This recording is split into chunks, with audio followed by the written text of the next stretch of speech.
battery. One broadside into it, if you please, Captain Bush. Pointers on target. Flintstocks ready. Aye, aye, sir. Ready. Fire!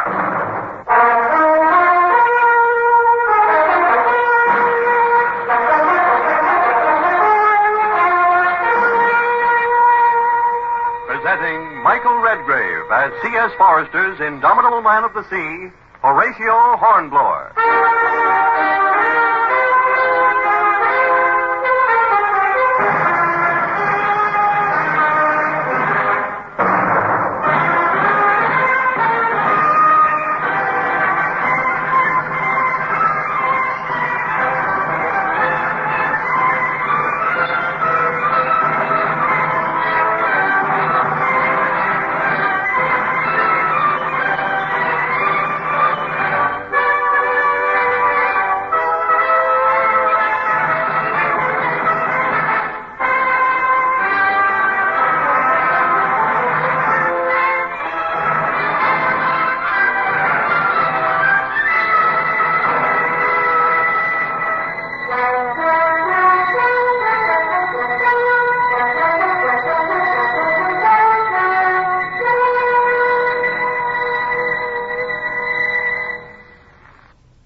Many years have passed since that terrible day when the probability of death and defeat stared me in the face.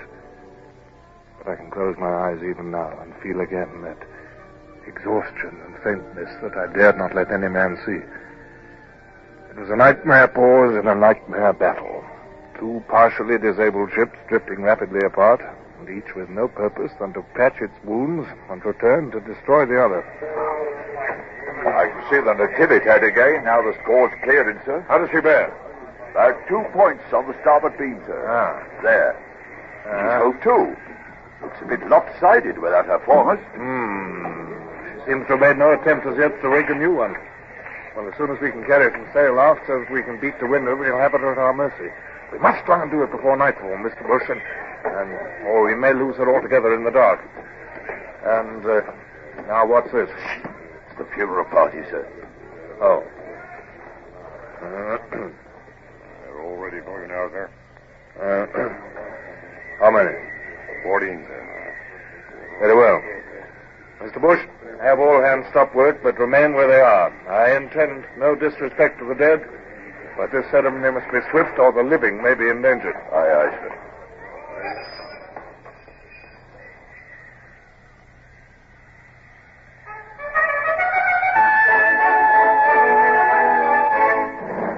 We therefore commit their bodies to the deep.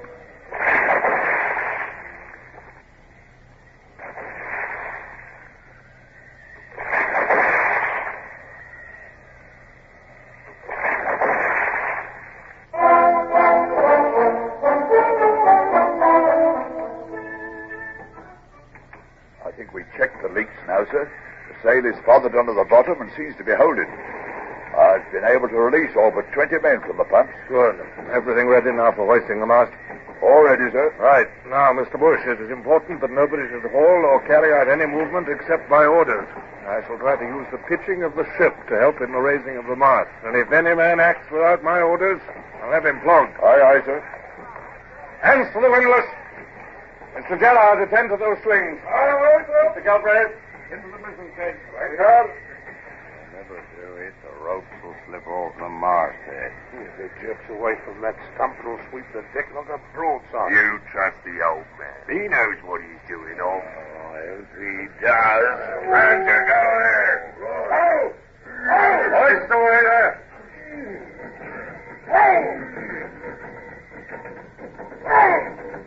Easy. The mast hoisting. There, see that? Clever the old man is. As the bows went up, so he ups the mast a bit. Then when the bows drop, he lays off.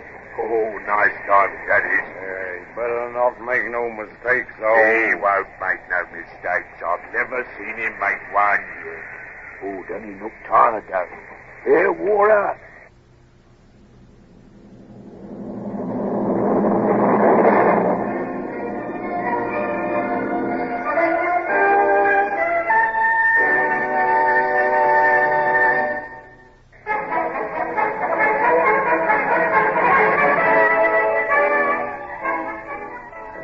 by the time the long and dangerous struggle with the mast was over and it stood vertical at last, while the men fished it firmly to the stump of the old mizzen, I was sick with weariness. I'd been on my quarterdeck for over 8 hours with neither rest nor food, and through the stress and labor of the battle, I was beginning to find it difficult to concentrate upon anything. So that Bush had spoken twice before I could force myself to listen. I said, sir, that it was a magnificent piece of work, if you'll allow me to say so, sir. Shall I turn up the topmast and yards now, sir? I fear it'll be useless to attempt to carry any canvas in this wind and sea, Mr. Bush. And the Natividad is barely in sight now.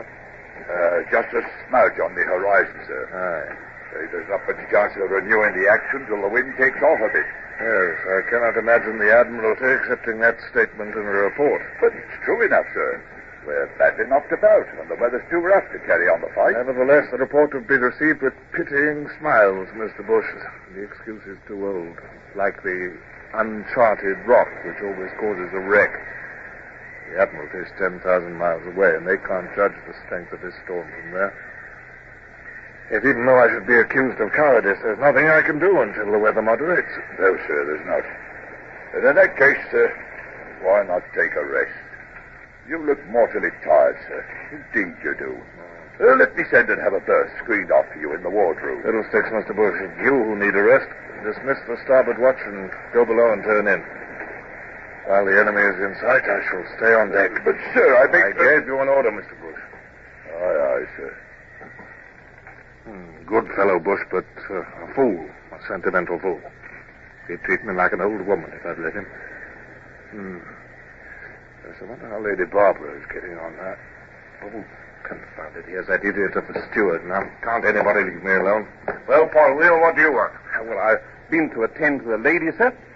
I screened off a bit of the orlop for her, sir. The orlop?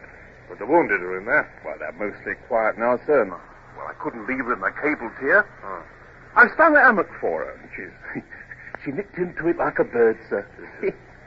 Took a bit of grub, too, and a glass of wine, she did. Oh, very good, Paul Wheel. Well, now, it stands to reason, sir.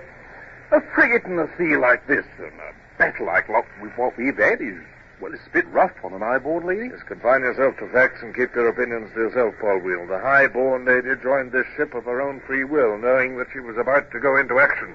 Aye, sir. Now, about you, sir. Here's some dry clothes and a chest in the storeroom. I'm afraid the last broadside done for everything in your cabin. But I don't want any dry clothes. Of course you don't, sir. I wouldn't suggest it, except well, if you takes cold, sir, you won't be fit when we catches up with the Natividad. Will you change up here, sir, or come below? Now, look. If I just lash this here hammock chair to the rail, sir, you could sit there when you've changed and have this biscuit and rum, couldn't you, sir? And this here boat cloak will keep some of the spray off you. But you won't have to leave the deck. Paul Wheel, are you presuming to give me orders? Orders, sir? Me? I hope sir knows my place, sir. It's all right, Mr. Bush, sir. You can turn in now. Captain's in his chair and sleeping like a babby, sir.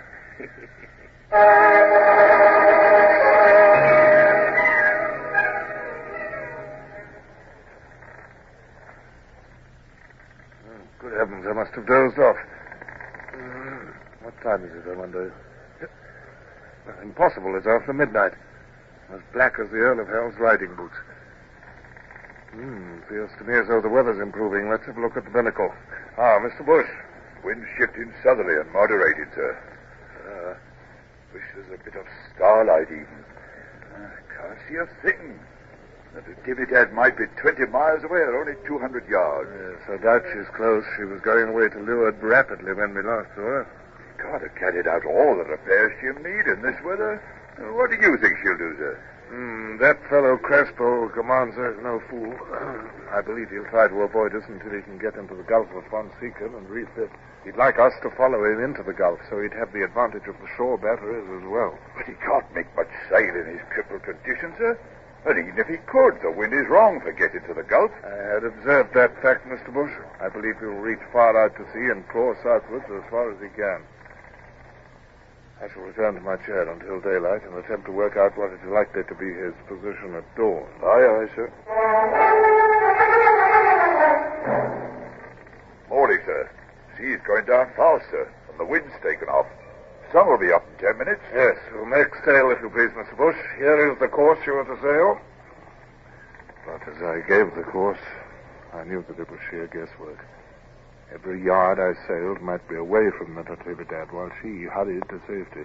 My heart was heavy with misgiving, for I knew that if I had failed, there would be many who would attribute that failure to incompetence or cowardice.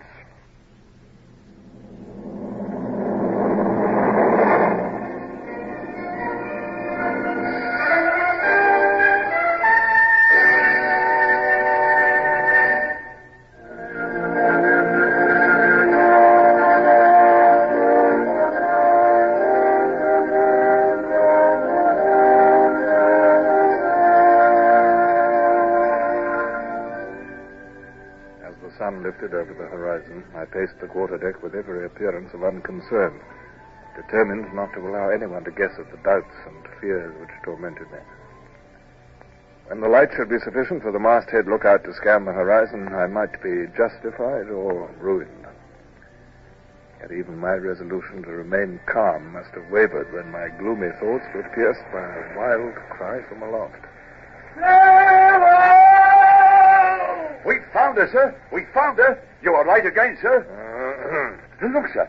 You can see her from here with the glass. Dead ahead. Yeah. She's coming round, sir. She's running away. Yes, Crespo wishes to postpone action. He prefers discretion to heroics, and quite rightly, Mr. Bush. However, set every stitch we can carry, send the hands to breakfast. If we engage, there's no telling when they'll eat again, if ever. Aye, sir. Hands to breakfast! We're gaining, sir. She'll not get away this time. We'll blow her right out of the water. Never underestimate your opponent, Mr. Bush. Those 24-pounders of hers are heavy metal. We have a ship which is leaking like a sieve, has a makeshift rig, and is 64 men short. And our firing force is far inferior to hers. You think the wind's going to hold, sir? Seems to me as if the sun's swallowing it. Whew, it's getting mighty hot, too. It'll be just our luck to lose the wind now. I can't trim it any more. Hi! You're at the wheel. Here's Small blast you. I can't, sir, begging your pardon. There ain't enough wind. Damn it, he's right. The wind's gone, sir. And look at that sky. It's like brass. We're in a dead calm and well out of range. We will tow with the boats. Have the launch and cutter hoisted out. Boats away! Cutter's crew! Launch's crew!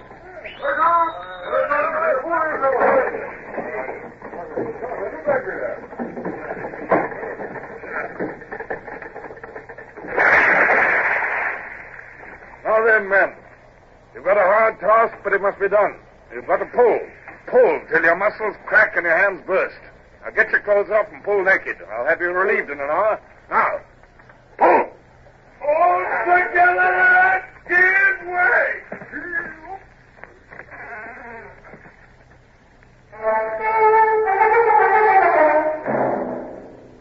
Look at that, Mr. Gerald. That puff of smoke from the Natividad. Yes, she carries 2 long 18s aft. We're going to run the gauntlet of those for the next hour.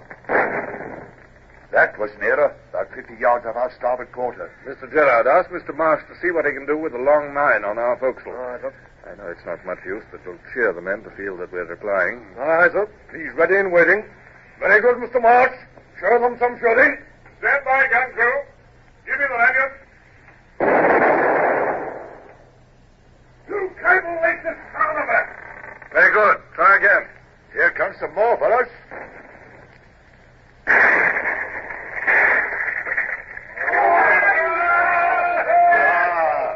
That one got us just above the waterline, followed.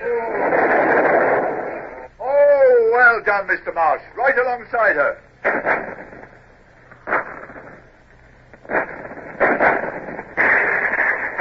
Hello. What's she up to now, sir? The boat's pulling her bows round. Yes, Mr. Bush, we shall now have 25 guns trained on us instead of 2. She's positioning for a broadside. We shall have some pebbles about our ears ere long, lads. Let's show them that Englishmen don't care.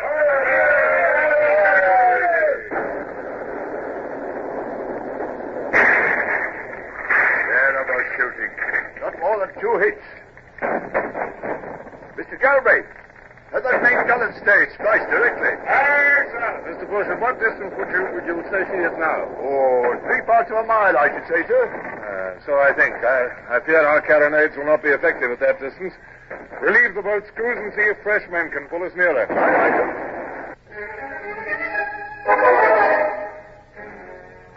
It was intolerably hot.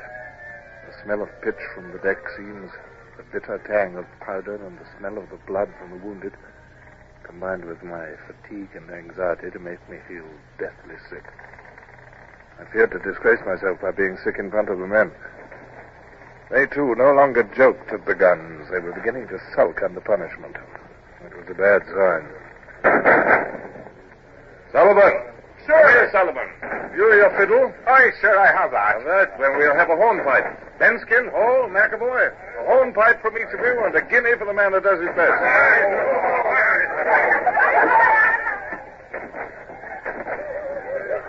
On my words, Mr. Gerald, this will be a tale told and retold in years to come.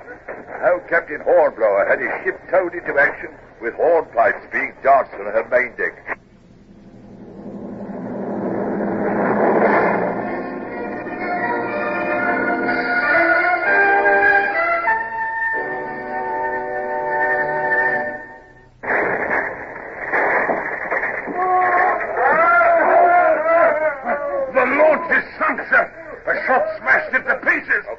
Survivors up quickly. The sea is full of sharks. Starboard the helm. Let it be, sir. 400 yards. 400, sir. Now, Mr. Gerard, we shall begin to swing round. You may open fire first with your guns bare. Thank you, sir. Cock your locks there. Take your aim. Fire! Give them another, lads. Pump in into them. Sir!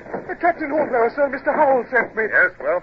Starboard side chain pump knocked all to pieces. Well, my boy? Well, he's rigging another one, sir, but it'll be an hour before it works. He told me to tell you the water's gaining a little, sir. Oh, very well. Please, sir. There was 14 men all knocked to smash at the pump. Horrible, sir. I see one man, sir. No, boy. Run back to Mr. Howell and tell him the captain is sure that he will do his best. Oh, I see. There's too much smoke to see properly, but it's my belief we've hit her hard, sir. Confound this smoke. It's like being in a fog. Ah, Crystal, what is it? I think I can feel a very light air blowing, sir. Yes, I believe there is. Look at that. Look, the smoke's blowing away, sir. Ooh, just look at the Natividad. Oh, she's a wreck. There's only others and not standing. Rigging all round her like a net. And look at that great hole in her side. There's 3 gunboats planted into one there. She's low in the water, but she's still fighting, by heaven. We'll be on her soon. The closer we are, the quicker we'll finish it. And stand by to fulfill orders. Starboard carronades load with grape shots. Look at them crouched on their forecastle. They're going to try and board us. Hell! Here they come! Carronades! Fire!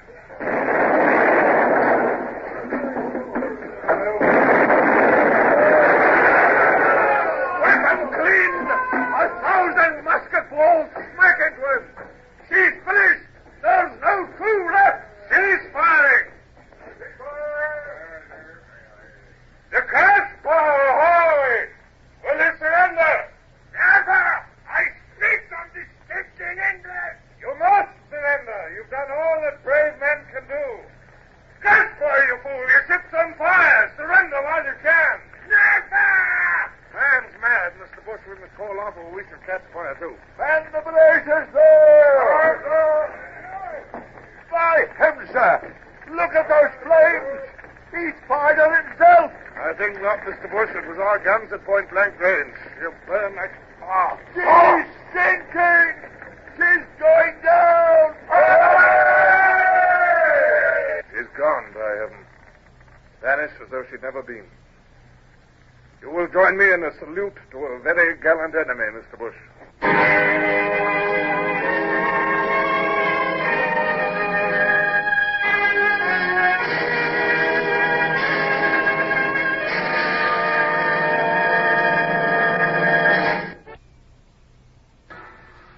Horatio Hornblower, starring Michael Redgrave, is based on the novels by C.S. Forrester. Music composed and conducted by Sidney Torch. Produced by Harry Allen Towers.